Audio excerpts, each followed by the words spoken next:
2 mars 1955 Table des séances. Valabrega. Lacan. On va commencer par lire quelques petits bouts de texte de Freud, que l'on lit toujours trop vite. Aujourd'hui nous reprenons le fil de notre commentaire de la 20e partie de la science des rêves, psychologie des processus du rêve. Dans le dessein de l'intégrer à cette ligne générale que nous poursuivons, tâchez de comprendre ce que signifie le progrès de la pensée de Freud, eu égard à ce qu'on peut appeler les fondements premiers de l'être humain tel qu'il se découvre dans la relation analytique, et ceci dans le dessein d'expliquer le dernier état de la pensée de Freud, celui qui s'est exprimé dans l'au-delà du principe du plaisir. Nous en étions arrivés la dernière fois à prendre, au niveau du texte de psychologie des processus du rêve, le premier paragraphe, qui concerne l'oubli des rêves et l'expliquer. Ceci nous a amené, à propos d'une divergence qui s'est manifestée dans certaines corrections que j'avais apportées aux remarques de Valabrega sur la nature de la résistance, à préciser d'une façon apologétique le sens qui s'est incarné dans un petit apologue sur la différence qu'il y a entre censure et résistance. Censure et résistance de censure. La résistance étant tout ce qui s'oppose, dans un sens général, au travail analytique. Et la censure, une qualification spéciale de cette résistance. La ligne dans laquelle s'insère notre travail, pas besoin de le rappeler une fois de plus, il s'agit toujours de savoir où se situe ce que nous pouvons appeler le sujet de la relation analytique. Il faut se garder sur ce plan, sur cette question de qui est le sujet de la relation analytique, d'une attitude naïve, le sujet, eh bien, c'est lui, quoi. Comme si le patient était quelque chose d'univoque, comme si nous-mêmes, l'analyste, étions quelque chose qui sans aucun doute peut se résumer à une certaine somme de caractéristiques individuelles. Cette notion du clivage qu'il fait intervenir dans la notion du « qui est-il » ou « qui suis-je » c'est toute la question que nous manipulons ici dans toutes ces manifestations, pour essayer, par justement les antinomies, les problèmes qui se révèlent dans la rencontre à tout instant, concrète, avec cette question, qui est le sujet. En la suivant dans tous ces points, où elle se réfléchit, où elle se réfracte, où elle éclate de façon patente, dans les difficultés que nous rencontrons à y répondre. C'est de cette façon que nous espérons donner le sentiment du point où elle se situe exactement et qui, bien entendu, ne peut pas s'attaquer d'une façon directe, puisque s'y attaquer c'est aussi s'attaquer aux racines même du langage. Qu'est-ce que ça veut dire ? Dans cette ligne, regardez les choses auxquelles on ne s'arrête pas, parce que c'est une petite note incluse dans toute la maçonnerie, dans l'édifice freudien p. 493 édition. PUF 1967, p. 636 édition. PUF 2003. Nous n'arriverons peut-être pas à rejoindre Valabrega, non pas parce qu'il va vite, mais il va d'une façon assez précise, pour que nous ne soyons pas forcés de l'arrêter. Cette note est dans la 20e partie, le réveil par le rêve. Les rapports de l'inconscient et du préconscient. Une autre complication, que celle de savoir pourquoi le préconscient a rejeté et étouffé le désir qui appartient à l'inconscient. Beaucoup plus importante et profonde, dont le profane ne tient pas compte, est la suivante. Une réalisation du désir devrait certainement être une cause de plaisir. Mais pour qui ? p. 493. Vous voyez que cette question de « pour qui ?» nous ne l'évoquons pas pour la première fois dans notre société. Ce n'est pas mon élève Leclerc qui l'a inventé, qui est le sujet. Pour celui, naturellement, qui a ce désir. Or, nous savons que l'attitude du rêveur à l'égard de ses désirs est une attitude tout à fait particulière. Il les repousse, les censure, bref ne veut rien en savoir. Leur réalisation ne peut donc lui procurer des plaisirs. Bien au contraire. Et l'expérience montre que ce contraire, qui reste encore à expliquer, se manifeste sous la forme de l'angoisse. Dans son attitude à l'égard des désirs de ses rêves, le rêveur apparaît ainsi comme composé de deux personnes réunies cependant par une intime communauté, Voilà un petit texte que je livre comme liminaire à votre méditation, car il exprime d'une façon tout à fait claire l'idée même du décentrement du sujet, sur laquelle j'insiste toujours, d'une façon, là, tout à fait clairement exprimée. C'est une étape naturellement de la pensée, pas la solution. 127. Qu'une verbalisation permette de donner à cela quelque chose qui serait comme une chosification du problème, à savoir. Il y a une autre personnalité, on n'avait pas attendu Freud pour le dire. C'est un monsieur nommé Janet, qui n'est d'ailleurs pas travailleur sans mérite, encore que tout à fait éclipsé par la découverte freudienne. Qui avait cru s'apercevoir, en effet, que dans certains cas il y avait le phénomène de double personnalité dans le sujet. Et il s'en était arrêté là, parce qu'il était un psychologue. C'était en somme une curiosité psychologique, ou comme vous voudrez, un fait d'observation psychologique, cela revient au même, historioler, disait M. Spinoza, des petites histoires. Tandis que nous, c'est justement parce que Freud ne nous présente pas les choses sous la forme d'une petite histoire. Parce que Freud pose le problème en son point tout à fait essentiel, à savoir, qu'est-ce que c'est que ce qu'on peut appeler le sens ? Mais aussi bien quand il dit « les pensées », c'est ça qu'il veut dire et pas autre chose, le sens du comportement de notre prochain, en tant que nous sommes vis-à-vis de lui dans cette relation tout à fait spéciale qui a été inaugurée par Freud. Dans la façon d'aborder un certain type de maladie, les névroses. Qu'est-ce que c'est que ce sens ? Il donne cette question. Il va la rechercher non pas simplement dans un certain nombre de traits à mettre en évidence dans notre comportement exceptionnel, anormal, pathologique, mais il parle d'abord de lui-même, à savoir que pour faire sortir cette vérité du sens du sujet, il commence à se la poser là seulement où le sujet peut se la poser, au niveau de lui-même. Et c'est parce que Freud analyse ses propres rêves qu'il fait sortir quelque chose qui est ce que nous venons de dire. À savoir que quelqu'un d'autre apparemment, que lui-même parle dans ses rêves, et c'est ce qu'il nous confie dans une note. Comme celle-ci, quelqu'un d'autre, apparemment ce deuxième personnage. Qu'est-ce que ça veut dire ? Quel est son rapport avec l'être du sujet ? C'est toute la question dont il s'agit depuis le début jusqu'à la fin, depuis le petit draft dont nous avons vu à quel point. À tout instant, tout en se maintenant dans le langage atomistique, il en dérape à quelque chose, parce qu'il pose tout le problème des relations du sujet et de l'objet, dans des termes remarquablement originaux. Il ne vous a pas échappé que je viens de renouer aujourd'hui la ligne de notre travail. L'originalité de cette première ébauche que Freud nous donne. De tentatives de dessin de l'appareil psychique humain, ce qui est important, frappant. Distincte de tous les auteurs qui ont écrit sur le même sujet, et même du grand Feuchner, auquel il se réfère sans cesse. C'est l'idée que l'objet de la recherche humaine n'est jamais un objet de retrouvailles, qu'il est un objet nouveau à chaque fois.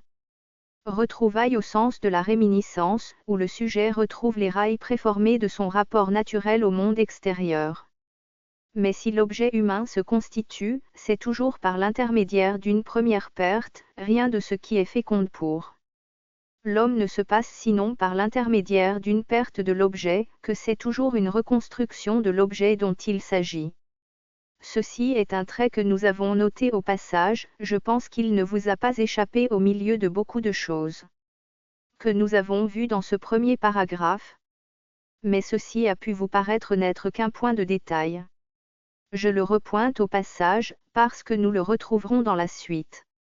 Toute dialectique, en somme, de la décomposition de l'objet, le fait que l'objet humain est toujours quelque chose dont le sujet va tenter de retrouver la totalité, à partir de je ne sais quelle unité perdue à l'origine, c'est quelque chose de très frappant, qui déjà s'ébauche à l'intérieur de cette sorte de symbolique construction théorique que Freud cherche, que lui suggère.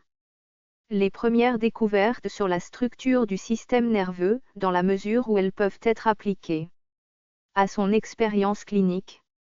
Déjà il arrive à cette réalité profonde au niveau de ce qu'il faut appeler la portée métaphysique de son œuvre. Au niveau de la science des rêves, à un point accidentel voire caduc, on peut le laisser passer, ou voir là une énonciation qui nous fait toucher que nous sommes bien dans la ligne en posant toujours à ce niveau la question de Freud, à savoir: qu'est-ce que le sujet? Qu'est-ce que le sujet? En tant que ce qu'il fait a un sens, qu'en fin de compte il parle par son comportement comme par ses symptômes, comme par aussi bien toute cette fonction marginale de ce que nous connaissons. De son activité psychique, dite à ce moment-là, conscience. Le terme étant, pour la psychologie de l'époque, maintenu pour équivalent. 128. Et dont Freud montre à tout instant que c'est précisément là ce qui fait le problème.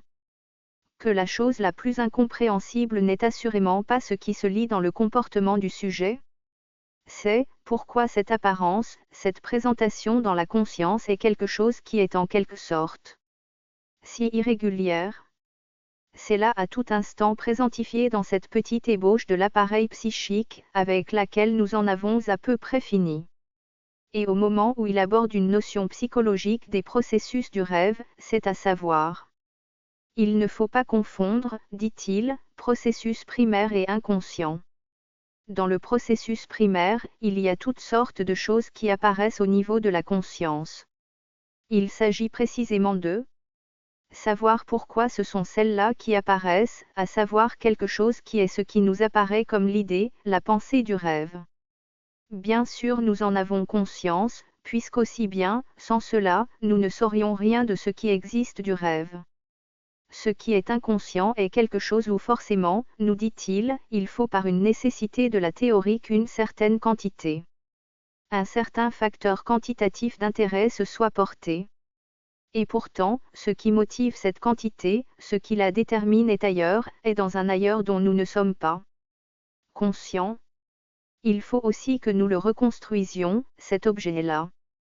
C'est ce que nous avons vu apparaître déjà au niveau du premier petit schéma donné dans le rêve d'injection d'Irma, celui que Freud donne au niveau du graphe de l'ébauche de l'appareil psychique. Il nous montre que ce qui apparaît dans le rêve est évidemment, quand on étudie la structure, la détermination des associations, ce qui est le plus chargé en quantité, ce vers quoi converge.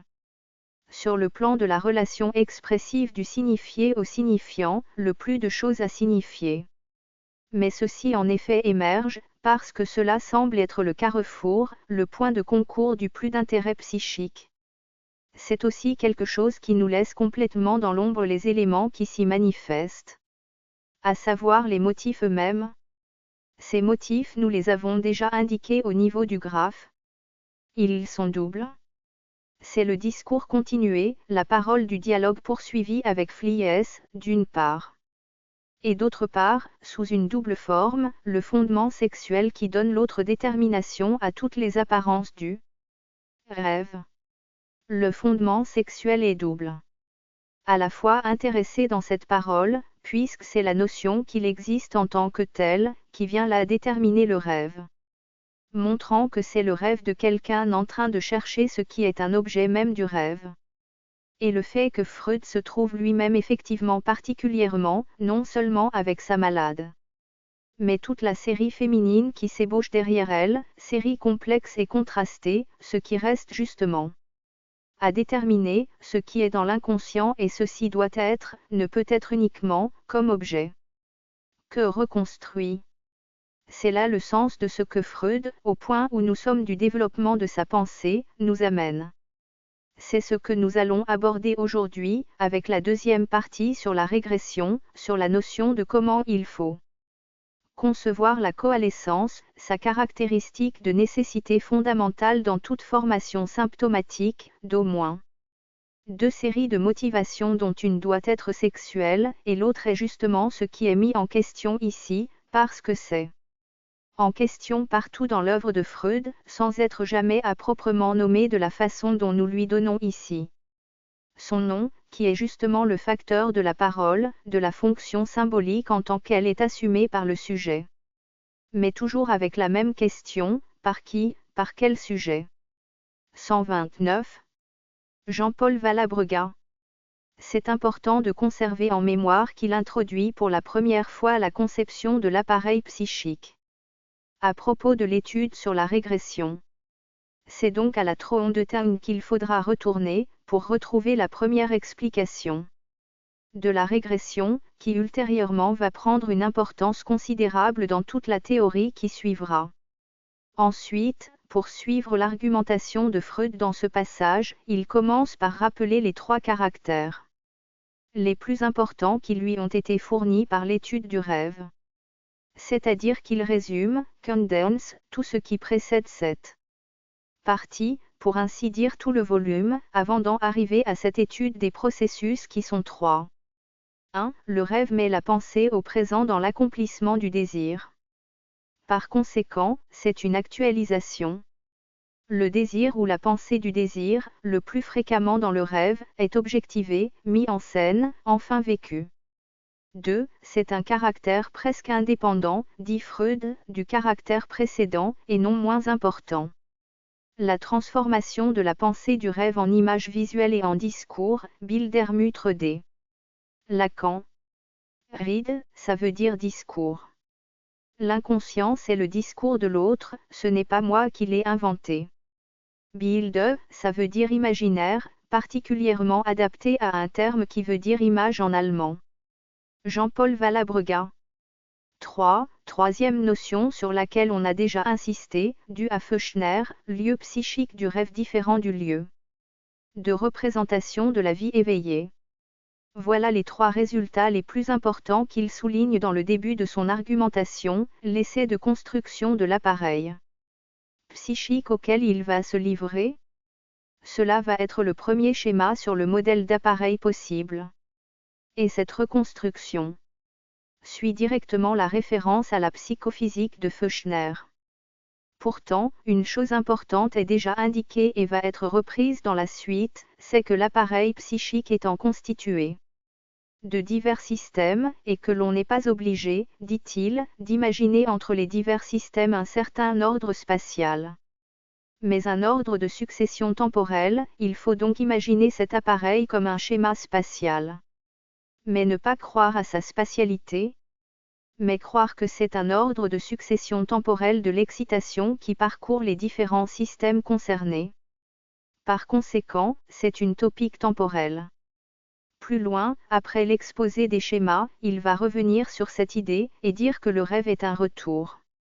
Dans une synthèse qu'il fait après sa conception de l'appareil. Un retour au plus lointain passé, et ce passé, par-delà l'enfance, remonte à un passé phylogénétique. C'est-à-dire compris dans un sens encore plus large que le passé historique du sujet. En abandonnant cette synthèse, voici le schéma numéro 1 de l'appareil. P 456, édition.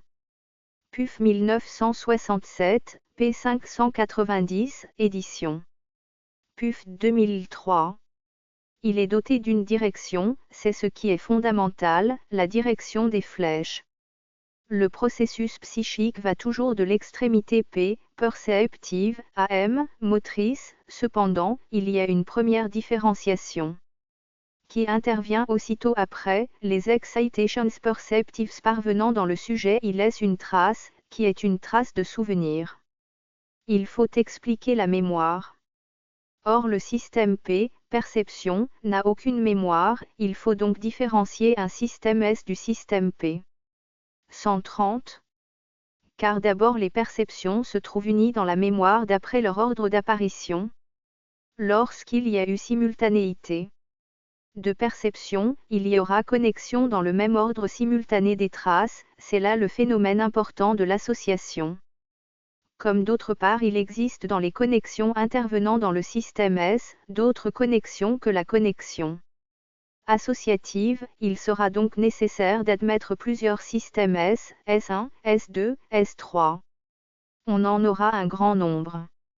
Il serait vain, dit Freud, de vouloir en fixer le nombre, et même de vouloir le tenter. Lacan. Ceci est presque amusant. Vous avez le texte dans l'esprit, monsieur Hippolyte, c'est vraiment fort piquant. Le premier de ces systèmes S fixera l'association par simultanéité. Dans les systèmes plus éloignés, cette même matière d'excitation sera rangée selon des modes différents de rencontre, de façon, par exemple, que ces systèmes successifs représentent des rapports de ressemblance ou autres. C'est-à-dire, bien entendu, que nous entrons là dans le registre dialectique de l'établissement du même, de l'autre, de l'un, du multiple. De tout ce que vous voudrez. Vous pouvez insérer là tout Parménide. Et il dit. Il serait oiseux, évidemment, de vouloir indiquer en parole la signification psychique d'un tel système. Qu'est-ce que ça veut dire, vouloir indiquer en parole? C'est-à-dire dans les paroles de notre démonstration, d'un schéma, de faire un schéma des différentes façons dont s'organisent et se regroupent les éléments plus ou moins atomistiquement conçus de la réalité, au niveau des différents plans où il faut que nous les considérions, pour recréer toutes les catégories du langage. Ici Freud s'aperçoit, sous cette, il serait oiseux, de la vanité d'un tel excès. Et il est exigé d'un autre côté qu'un schéma nous permette de dérouler spatialement, puisqu'il s'agit du schéma d'un appareil spatial, tout ce que nous devons retrouver comme connexion au niveau des concepts et des catégories. Dès lors, bien entendu, il serait tout à fait oiseux de le faire. Car notre schéma spatial ne sera alors qu'une doublure des exigences à cet endroit du jeu de la pensée, au sens le plus profond et le plus général. Ici, on voit qu'il abandonne, que son schéma n'a plus d'utilité, si ce n'est de nous indiquer que là où il y a relation de langage, il faut qu'il y ait connexion, à partir du moment où nous cherchons à établir ces relations de langage dans leur rapport. Leur support, un substrat qui serait donné à l'intérieur d'un appareil neuronique déterminé. Il s'aperçoit qu'il n'y a rien d'autre à faire qu'à indiquer qu'il faut qu'il y ait une série de systèmes, mais qu'il serait oiseux de vouloir les préciser, les uns après les autres, car alors nous abandonnons toute la catégorie du schéma neurologique. Nous y incluons, nous y supposons la totalité du schéma disons logique, tout simplement. Et l'espèce de tranquillité avec laquelle il abandonne cette tâche, à laquelle on voit de plus naïf se consacrer, est tout à fait caractéristique. Par contre, la phrase suivante. Sa caractéristique serait l'étroitesse de ses relations avec les matières premières du souvenir, c'est-à-dire, si nous voulons évoquer une théorie plus profonde, les dégradations de la résistance dans le sens de ces éléments. Dégradation de la résistance, ce n'est pas la traduction exacte. Là, quelque chose nous arrête de tout à fait concret. Que signifie à ce niveau la notion de résistance? Où elle va se situer à l'intérieur de ce schéma? Jean-Paul Valabrega. Ainsi qu'on peut le voir, dans le passage que M. Lacan vient de commenter, il y a une critique de l'associationnisme. Car l'associationnisme doctrinal est la loi de l'association qui met les souvenirs en connexion, quel que soit leur rapport de contiguïté, ressemblance ou différence. Tandis que là, l'association est spécifiée, c'est une connexion parmi d'autres. Il y en a d'autres et c'est pour cela qu'il y a plusieurs systèmes. Il y a une critique qui est formulée, qui est en désaccord avec la doctrine associationniste. 131. Lacan. C'est exact. C'est en ce sens qu'il reconnaît implicitement, puisqu'il faut qu'il suppose au niveau des différents systèmes tous ces étages, qu'au niveau précis où il s'agit des rapports de ressemblance, il passe de l'associationnisme à ce qu'il y a d'irréductible à l'associationnisme, toute la dialectique, la catégorie de la ressemblance étant la première catégorie dialectique. Jean-Paul Valabrega. Alors, ces souvenirs, S1, S2, S3, sont par nature inconscients. Ils peuvent devenir conscients. Mais dans ce cas, encore faut-il noter qu'ils n'ont aucune qualité comparable, aucune qualité sensible, c'est sur la qualité sensible qu'il faut insister, comparable à celle des perceptions. Et si maintenant nous introduisons, car il dit que jusqu'ici nous n'avons pas tenu compte, dans notre schéma, du rêve et de sa psychologie. Le rêve dans le schéma, nous nous rappelons qu'il ne peut être expliqué dans sa formation que par deux instances. Fondamentale, l'instance critiquante et l'instance critiquée, celle qui critique et celle qui est critiquée. L'instance critiquante est celle qui interdit l'accès à la conscience et qui se trouve par ce fait dans la relation la plus étroite avec cette conscience. C'est en plaçant dans son schéma ces deux instances, critiquante et critiquée, qu'il parvient au schéma du dessous.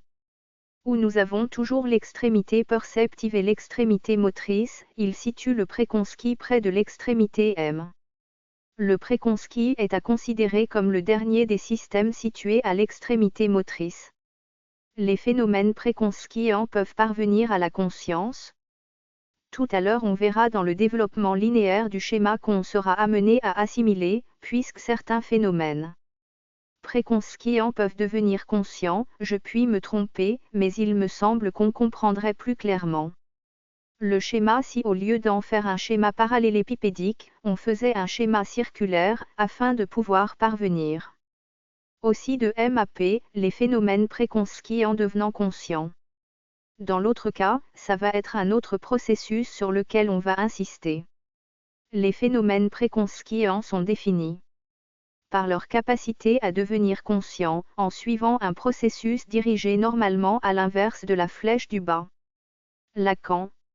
Vous mettez là en valeur ce que, j'imagine, tout lecteur de bonne foi de Freud doit s'être posé comme problème depuis longtemps. Ce système qui, bien entendu, dès ce moment-là est reconnu comme supposant une unité, à savoir le système de la perception conscience, Wahrnehmungsbewusstsein, celui que nous retrouvons au niveau de la dernière topique. Comme à certains moments de l'exposé de Freud. Comme devant former le noyau du moi. Mais cela ne veut pas dire que, parce que ceci est exprimé de cette façon, il faille s'en tenir là. Justement, quand on parvient à ce dernier état de la pensée de Freud, c'est pour en dire qu'il est communément accepté. Je le dis au passage pour signaler que c'est communément accepté et que nous ne nous en contenterons pas. Revenons en arrière. Le système perception-conscience est d'ores et déjà, au niveau de la science des rêves, affirmé. Ce qui est frappant est qu'il doit impliquer, admettre, d'une façon absolument nécessaire, en raison de l'annexion interne. Cette liaison dénommée représentation. La remarque de Valabrega vaut à elle toute seule, indépendamment de la tentative de solution qu'il présente. C'est que d'autre part il nous représente comme un seul système l'élément topique. Dans un schéma qui, je vous le rappelle, n'est pas purement spatial, mais successif. Comme unité topique, ce quelque chose qui justement est décomposé aux deux bouts, aux deux extrémités du système. Cette difficulté doit bien représenter quelque chose. Je dirais que pour l'instant il suffit que nous laissions la question ouverte. 132. En fin de compte, pour l'explication du fonctionnement même de son schéma, il faut qu'il nous rappelle, à un moment donné, que la conscience est à l'issue des procès d'élaboration qui vont de l'inconscient vers le préconsci, qui doivent normalement aboutir, puisque la dénomination même de ces systèmes implique cette orientation, vers la conscience. Ce qui est dans l'inconscient est séparé de la conscience mais peut y arriver par le stade préalable du préconsci. Or ce système de la conscience, par la nécessité de son schéma, il faut qu'il le situe juste avant la possibilité de l'acte. Avant l'issue motrice, donc là, à droite, en monsieur, et c'est là en effet qu'il le place. Or, par toutes les prémices qui déterminaient la fabrication de son schéma neurologique, il a fallu qu'il admette que ce soit au contraire bien avant toute espèce d'inconscient. C'est-à-dire au niveau de l'acquisition, de la prise de contact avec le monde extérieur, avec l'Umwelt, que se produise la perception, c'est-à-dire à l'autre bout du schéma, que nous ayons le système Wahrnehmung W ou perception P. Par conséquent, le schéma, la façon dont il est construit, à cette étape de la pensée de Freud, a pour conséquence, pour propriété et singularité, qu'il pose un problème de représenter comme étant dissocié, aux deux points terminaux de la série de ce qui est le sens de circulation de l'élaboration psychique, à ces deux extrémités, ce qui paraît être l'envers et l'endroit d'une même fonction, à savoir la perception et la conscience.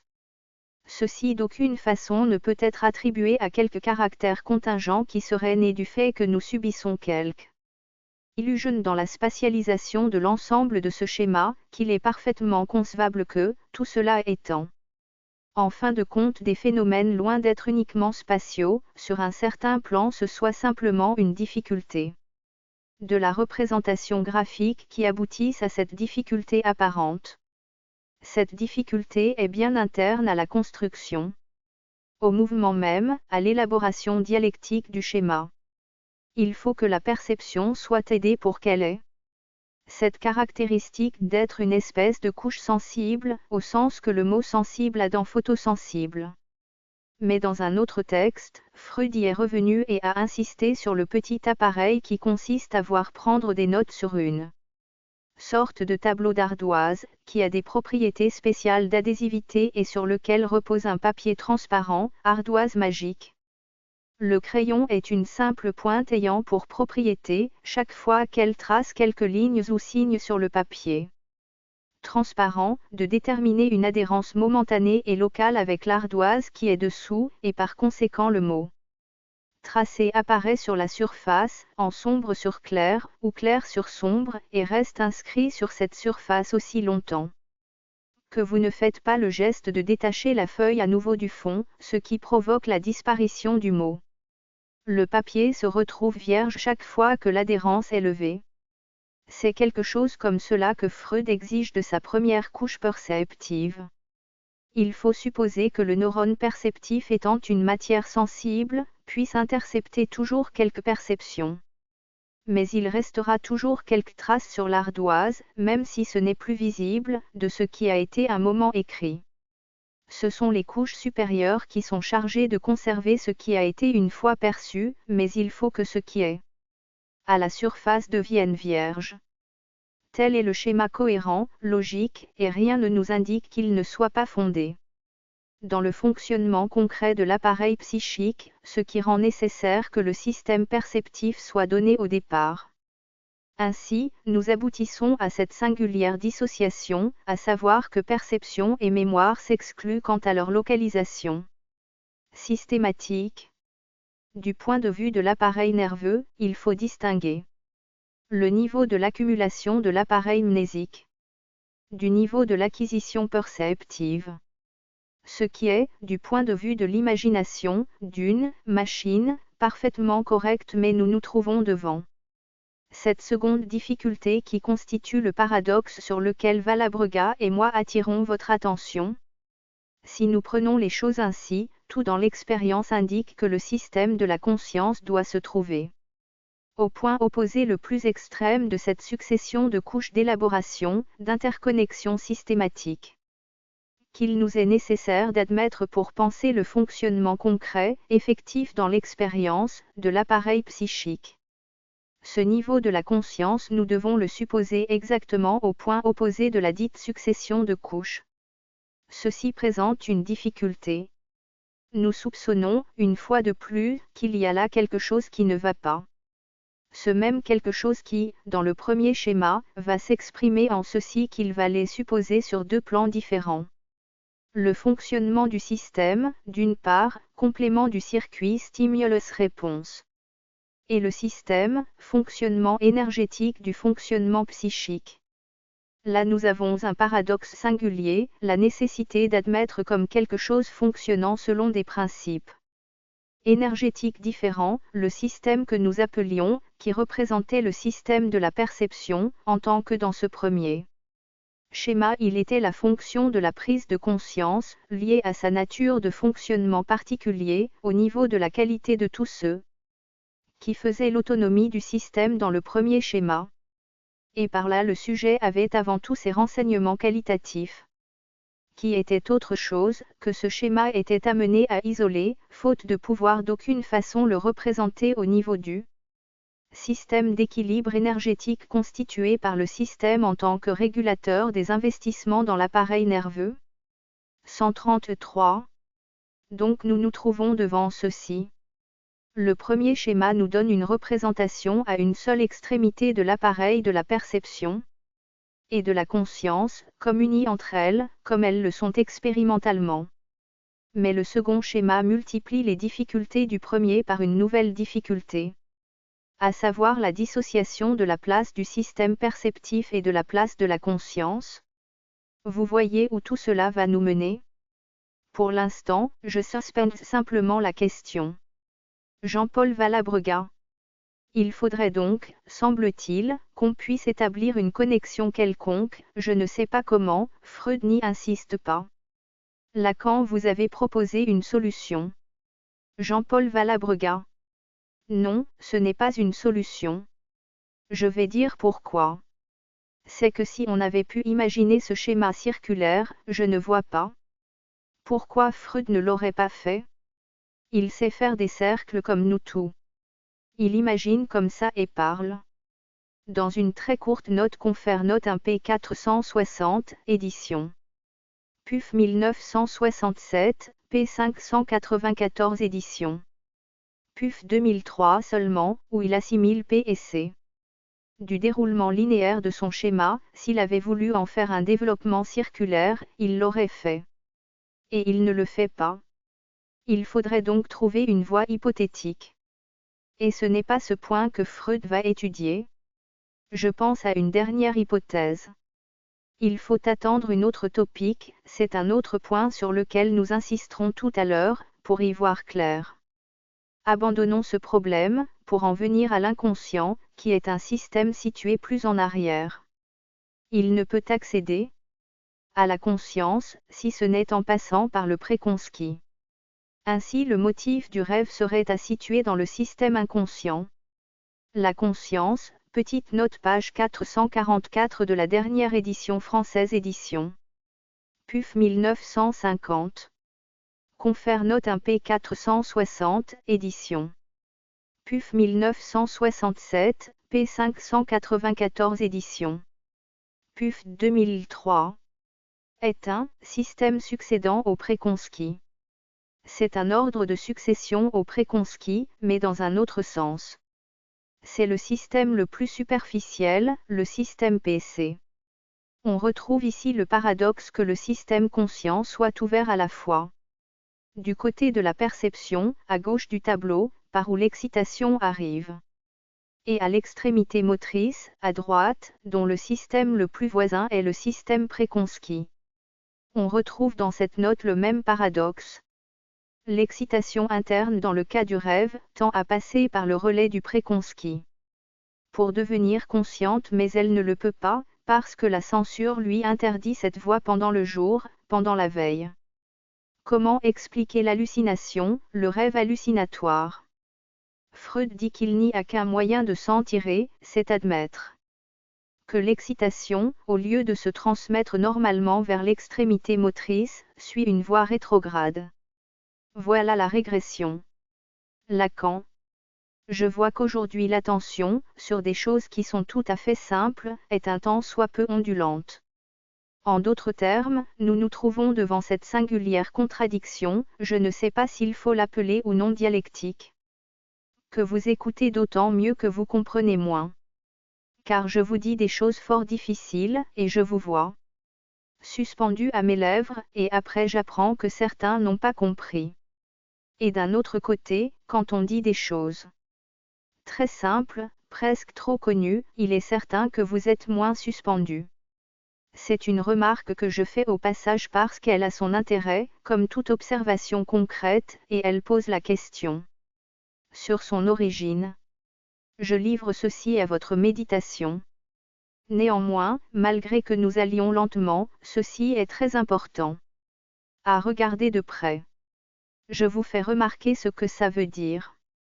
Cela veut dire que la première fois que la notion de régression intervient, elle est strictement liée à une particularité du schéma, dont je vous ai montré tout à l'heure le paradoxe. En d'autres termes, si nous arrivons simplement à fomenter d'une façon qui soit cohérente que le schéma qui est sous vos yeux, un schéma tel que le système perception-conscience ne soit pas situé dans cette position paradoxale par rapport à l'appareil, au fonctionnement à sens unique que représente cette étape de la représentation du psychisme comme telle dans Freud. Si le schéma était différent, on n'aurait aucun besoin, à ce niveau-là de la notion de régression. c'est uniquement parce que le schéma est fait comme cela qu'il faut qu'il explique la qualité hallucinatoire de l'expérience du rêve. À ce niveau-là, il est nécessaire d'admettre, non pas tellement une régression, qu'un sens régredi de la circulation quantitative, qui s'exprime par le processus excitation-décharge. Ce qui est à ce moment-là appelé régrédi est opposé au sens progrédi du fonctionnement normal, éveillé, de l'appareil psychique.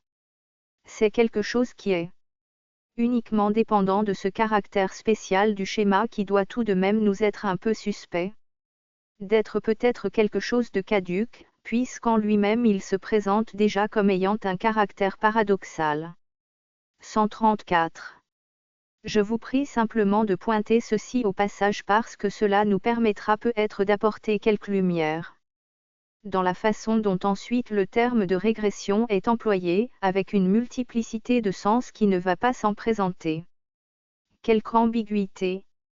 Le premier sens sous lequel il apparaît, qu'on peut appeler régression topique, le fait que le courant, ce qui s'opère dans l'appareil nerveux, peut et doit aller dans certains cas en sens contraire, c'est-à-dire non pas à la décharge, mais par rapport au système, à la mobilisation du système de souvenirs qui constitue le système inconscient.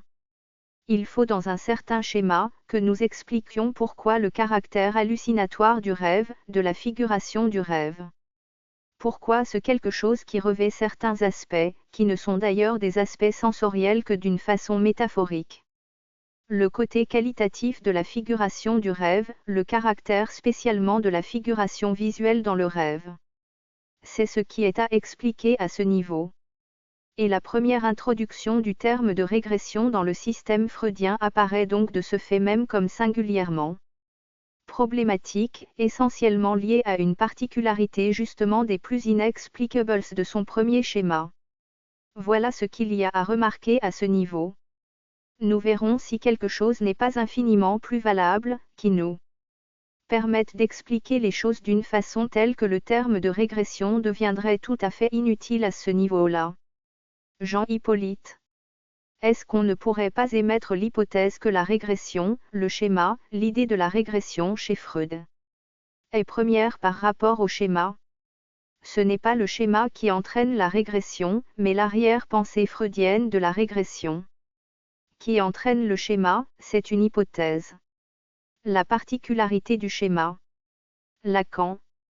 C'est justement, si vous voulez, ce qui est l'importance de la façon dont nous procédons en étudiant successivement, sous la forme des 4 étapes, qui je crois, schématiquement correspondent bien à quelque chose du schéma représentatif de l'appareil psychique dans Freud, c'est que ce schéma est précédé d'un autre, qui est aussi quelque chose de construit au niveau de son expérience particulière, à savoir l'expérience des névroses.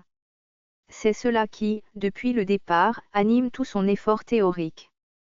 À ce niveau-là, il n'y a pas trace d'introduction d'une notion comme celle de la régression. C'est précisément, si vous voulez, ce schéma qui continue l'autre, ou plus exactement dans ce schéma qui apparaît comme premier, qui est en continuité avec le précédent. Ce schéma a cette forme dans la mesure où le premier avait cet autre que j'ai déjà représenté au tableau plusieurs fois. Et c'est dans la mesure où ce schéma a cette forme, qu'il faut qu'il admette, sur le plan topique qu'il y a un retour en arrière. Une remontée du courant nerveux.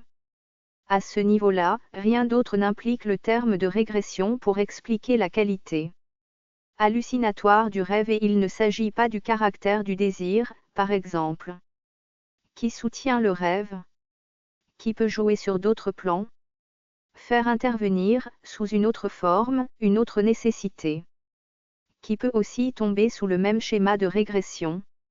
C'est ce que nous allons voir maintenant.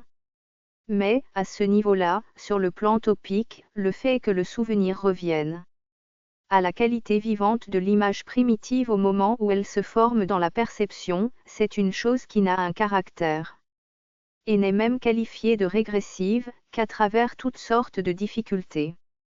Freud est forcé de faire des constructions supplémentaires pour admettre qu'il puisse se produire quelque chose de régrédi, à travers ce qui se passe de toujours progrédi, d'habitude. Et ceci est en 1000 endroits du texte, qu'il faut justement qu'ils disent, qu'ils admettent du même coup que ce qui se produit dans le rêve est justement une suspension du courant progrédit. Car si le courant progrédit passait toujours à la même vitesse, il ne pourrait pas se produire de régression. 135. La notion de régression propose assez de difficultés à admettre, étant donné la façon dont le schéma est construit.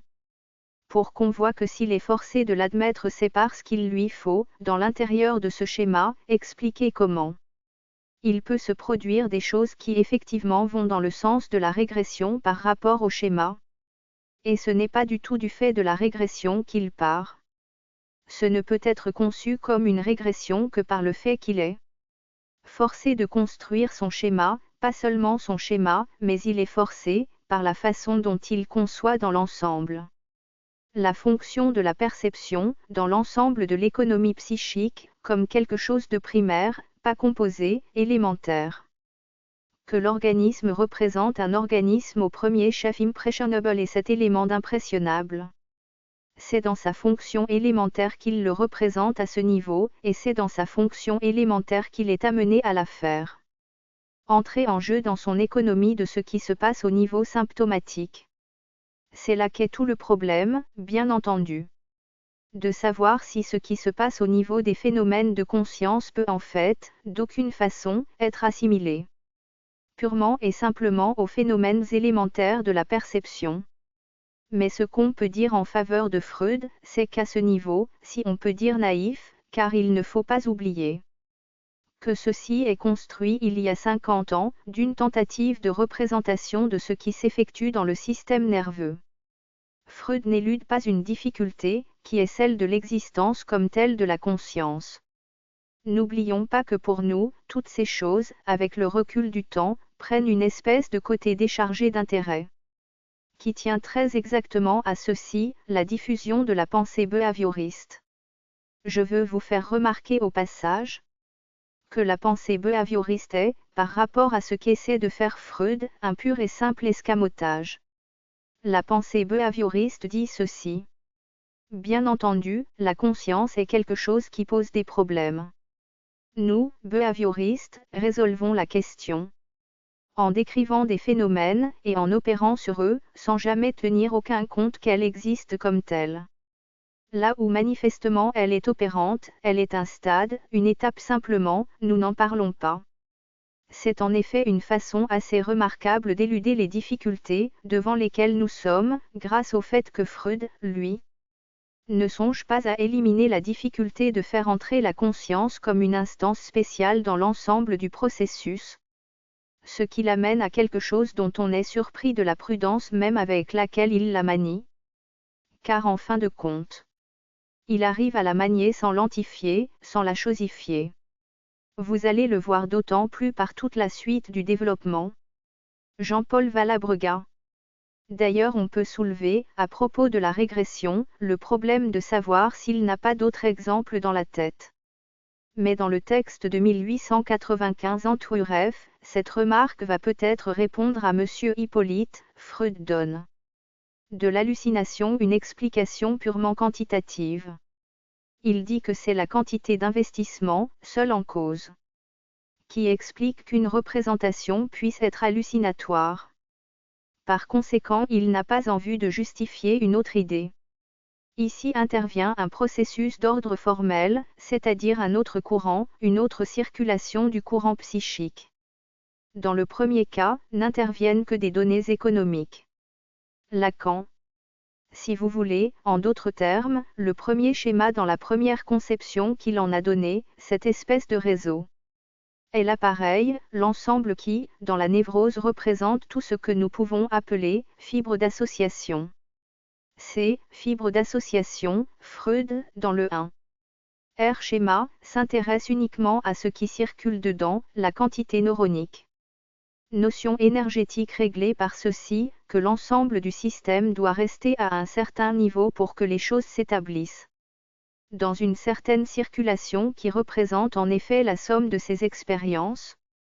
Du changement de ce niveau d'investissement va dépendre le fait que ça passe ou ne passe pas, le passage à travers la barrière synaptique.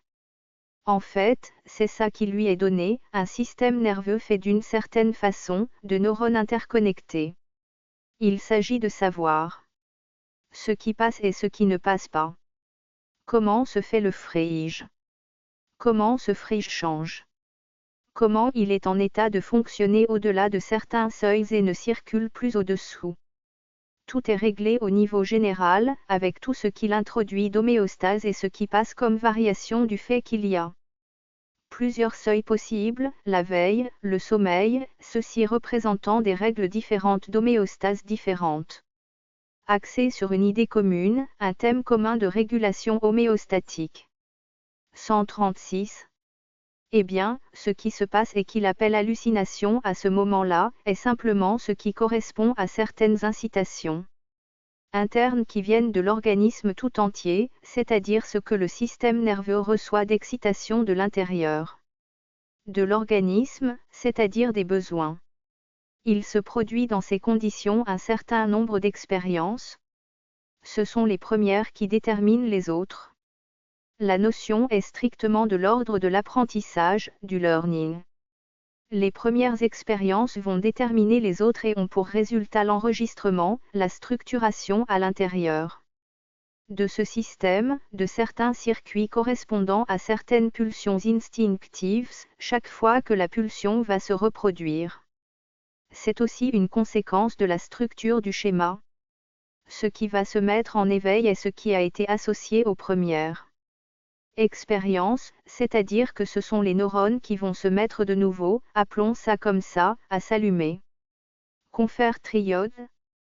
C'est une espèce de signaux intérieurs, qui vont être exactement les mêmes que ceux qui se sont allumés lors de la première expérience, nécessitée par le besoin, de la première mise en mouvement de l'organisme sous la pression de ce besoin. Qu'est-ce qu'il en résulte? Une conception strictement hallucinatoire de la mise en jeu des besoins, c'est de là que sort l'idée de processus primaire.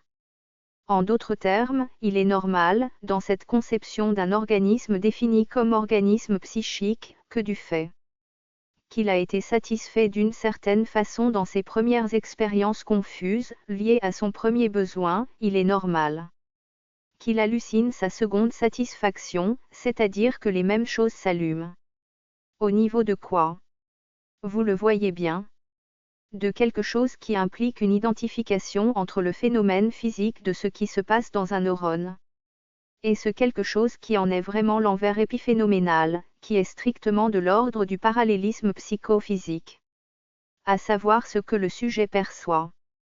Il faut appeler les choses par leur nom.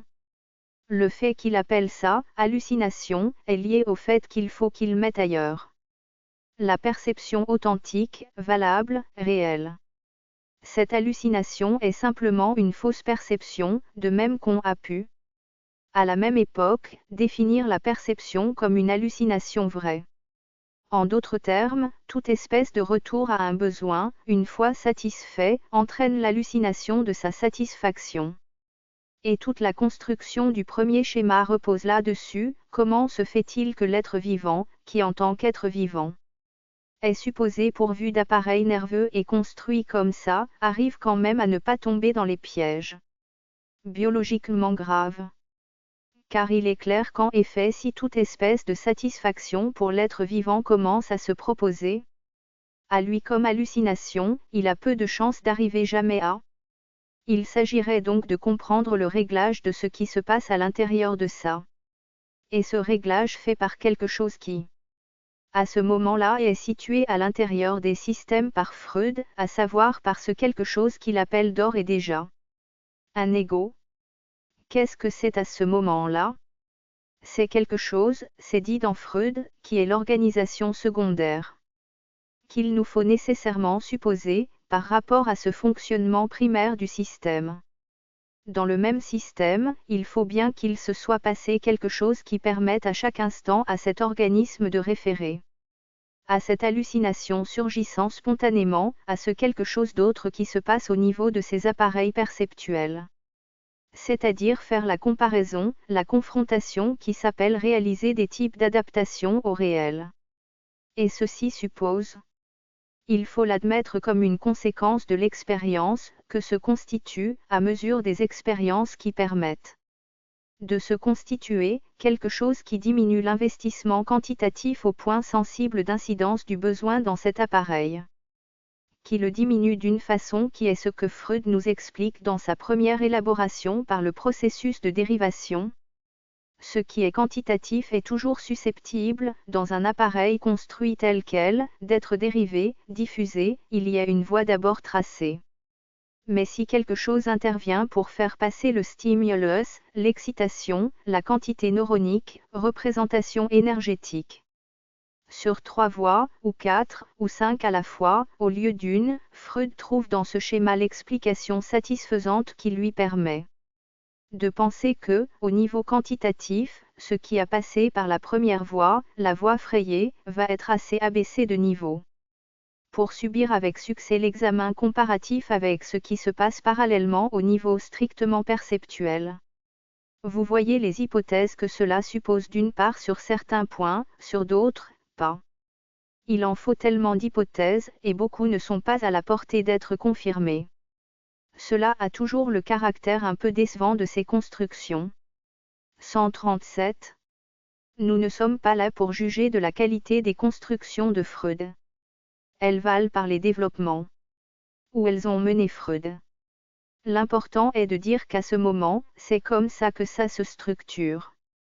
Je vous fais remarquer au passage que l'ego est, dans ce système lui-même, à ce niveau-là et pas au niveau de l'appareil perceptuel conçu comme système de référence à l'hallucination, par rapport à la perception vraie.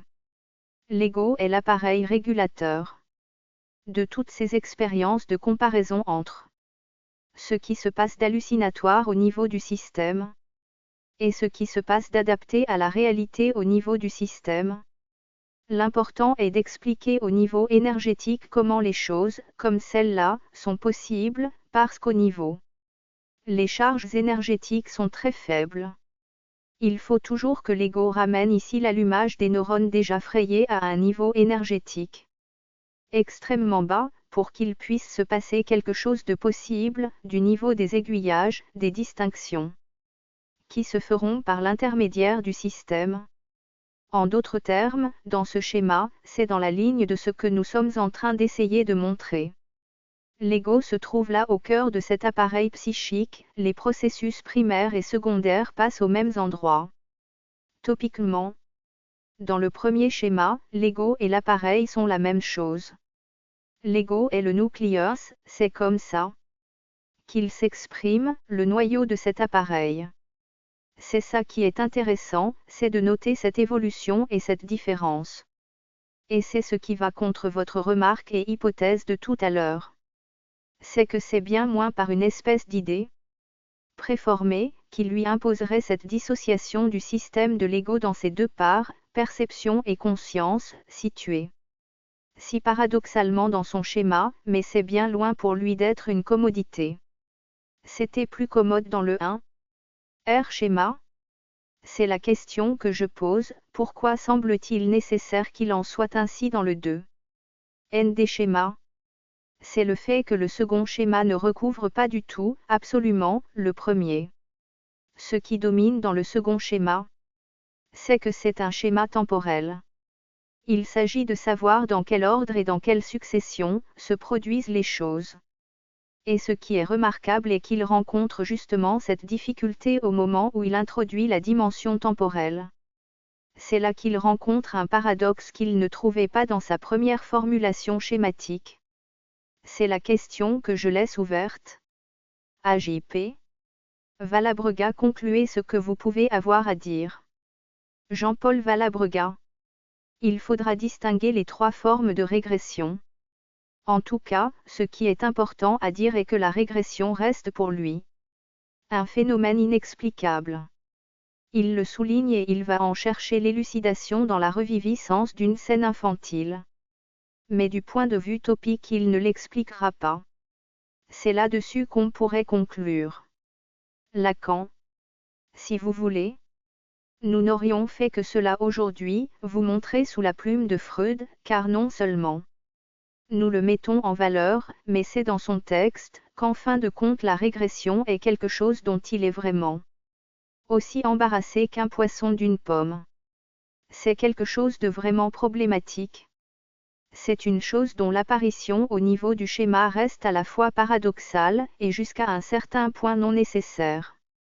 Puisque déjà à ce niveau-là il n'y avait pas la moindre nécessité du monde à la faire intervenir pour expliquer le caractère hallucinatoire fondamentalement de ce quelque chose qu'il a déjà dégagé, à ce moment-là, comme processus primaire. Car déjà au niveau du premier schéma, les processus primaires et secondaires sont distingués comme fondamentaux et essentiels. Et il ne s'agit pas d'y introduire la notion de régression. Il l'introduit à partir du moment où il met l'accent sur des facteurs temporels. Or, première conséquence, il est forcé d'admettre aussi sur le plan topique, c'est-à-dire spatial, cette fameuse régression qui fait son apparition en porte-à-faux. Est-ce que vous suivez?